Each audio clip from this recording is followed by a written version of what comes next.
this is what I'll be making, a lovely spinach and chickpea and paneer curry, some mutterbat, which will be in the next video.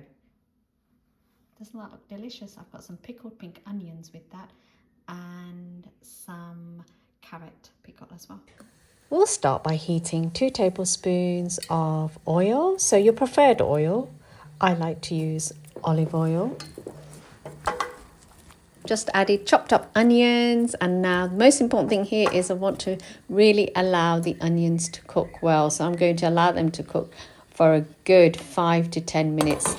Pop the lid on and then just let them cook. While they're cooking, I can do other things like get the fresh garlic and ginger grated, chop up my tomatoes. If you don't want to use fresh tomatoes, you can use tin tomatoes, or passata is great to use. I had plentiful cherry tomatoes, so I'm just making most of them, chopping them into quarters and then adding them to the dish.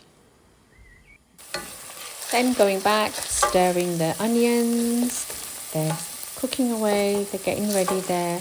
Don't rush this point. Give this time for the onions to cook really well. Tomatoes are ready. Now I'm also going to chop up my spinach. I'm using baby spinach in this recipe too.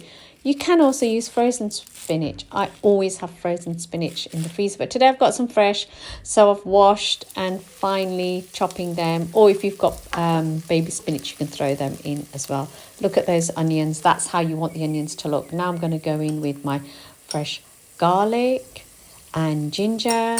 I'm going to stir them through, and you get that lovely aroma now coming through. Now this is a second layer of flavour. Flavour's coming through the cooked onions, now flavour coming through the grated fresh garlic and ginger. You could also use garlic and ginger paste as well, or if you have frozen garlic and ginger, you can use that too. Now did you see I just added the sliced green chilies? If you want to leave the green chilies, you can leave them out as well. Instead, you could add the chili powder. Next, I'm going in with the ground spices. So we've got ground coriander there for flavour, floral flavour.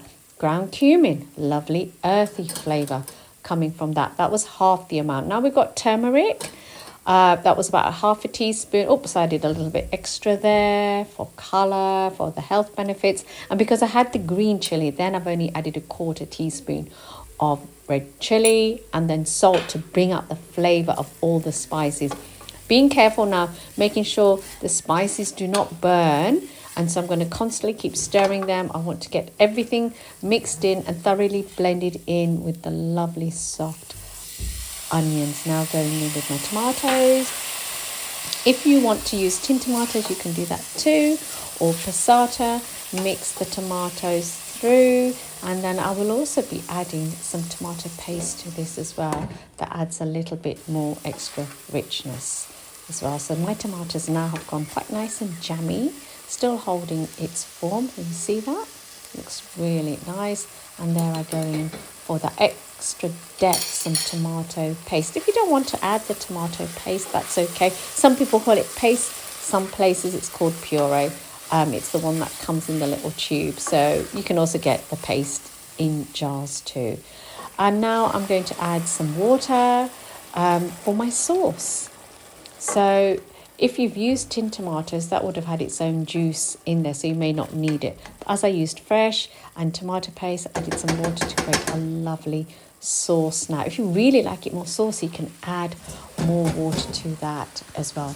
Now I'm going in with the spinach, mix that through, and got a really lovely spinach masala sauce now.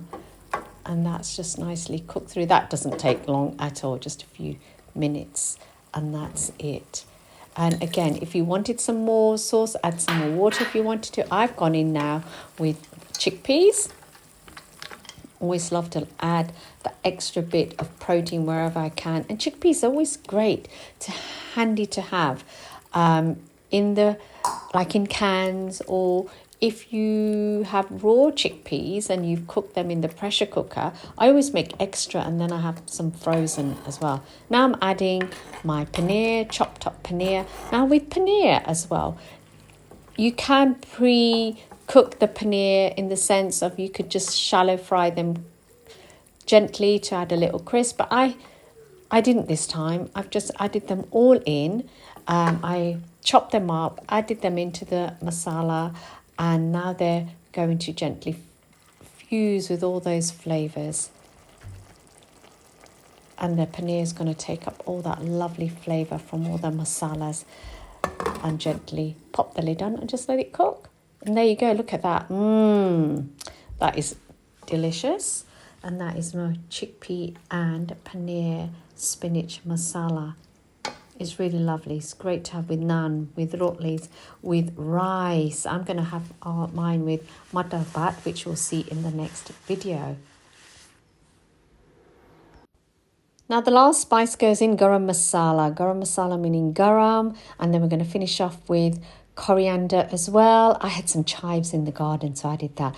So here you go, my beautiful chickpea and paneer curry with spinach using the masala base sauce. And then the matar bhat is in the next video. We're going to enjoy that with matar bhat, which is like a pilau rice, and with some pickled onions and carrot